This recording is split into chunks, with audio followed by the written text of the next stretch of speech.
Hey there, brother. This is Steve Horseman again with Good Guys to Great Men. Thanks again for tuning in today. I want to talk about that C word. I want to talk about that horrible C word that you should probably never use with your woman. And what is the C word? No, it's not the vulgar one you're thinking of. It's worse than that. And that C word is crazy. It's the indictment, the accusation, the finger pointing, the blame that she's somehow crazy. Why is that word so horrible for her to hear? Well, it's kind of like you hearing the word pussy. Now let's get to the bottom of this. Shame is the trigger for everybody. Brene Brown's research says that a man's deepest shame is being perceived as weak, not being strong, being perceived as weak or not enough. And so when we get called a pussy, it just incites us and it makes us vibrate with shame and anger, and we want to react to it.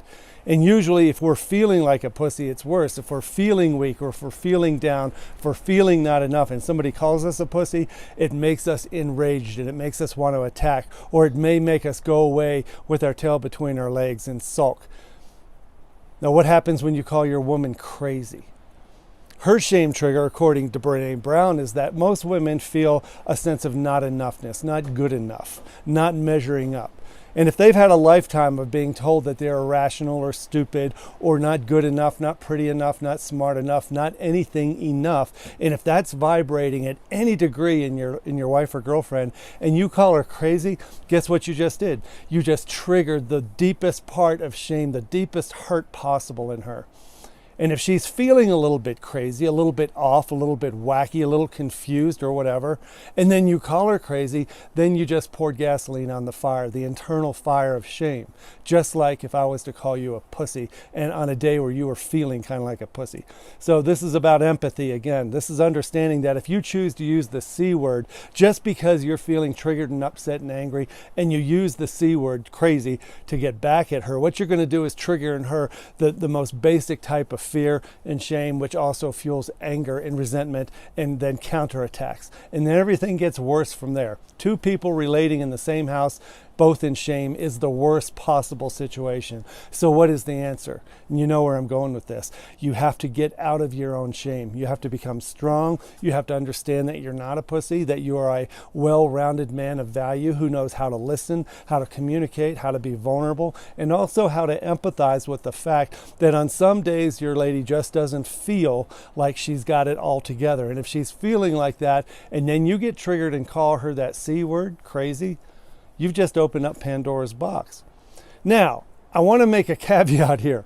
Sometimes people really are crazy. Men and women both have all kinds of emotional and mental dysfunctions, whether it's bipolar disorder 1 or 2, whether it's clinical depression, whether it's borderline personality disorder, any other types of mental or emotional issues, real conditions, right?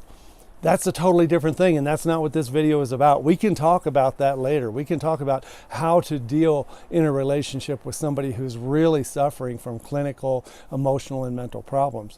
But that's usually not the main case. Almost every guy we deal with is dealing with a woman who has garden variety anxiety, garden variety shame that she's not good enough, and all she really, really wants to experience is a feeling of being accepted for who she is. The problem is when men are feeling insecure and immature and we feel like we're being attacked, the last thing in the world we are is loving. The last thing we are is accepting, and we become very judgmental and very competitive, and we find any way we can to get back at the source of our pain, which you think is her, but it's not. It's you. Our pain is always us. Nobody can make you feel shameful. Nobody can make you feel like a pussy. That's all inside us, and this is an inside job. This is why we're here, to help you get this stuff understood. So when you're dealing with a woman that you think has the C word going on, try this weekend to have a totally different thought. She's not crazy. She's sad. She's not crazy. She's afraid. She's not crazy. She didn't sleep well. She's not crazy. Her mom pissed her off. She's not crazy. The baby threw up, right? All kinds of other triggers that can make us feel anxious and agitated or annoyed, irritable. Those things are not crazy. But if we're a guy who wants to cut a woman down and make her feel like shit, we'll call all those things crazy just to get back at her. So the key here is for you to get in your own lane, for you to get strong, for you to get clear that you're not a pussy. There's nothing she could say to hurt you. She doesn't have any special power to make you feel like crap. And no matter what's going on, you have a role to get strong and clear and calm and confident and relaxed, just like the mountain lion you are. So when you see what you think is crazy, you understand that it's not. And the best antidote to crazy is kindness and empathy. When you see into what's really going on with her and she sees in your face that you get it and you don't indict her for being crazy, everything will change for you in that instant, I guarantee it. Remember, it starts with you. Thanks for joining me in the barn today. I'll see you next weekend. I hope that helped. Take care, brother. Bye.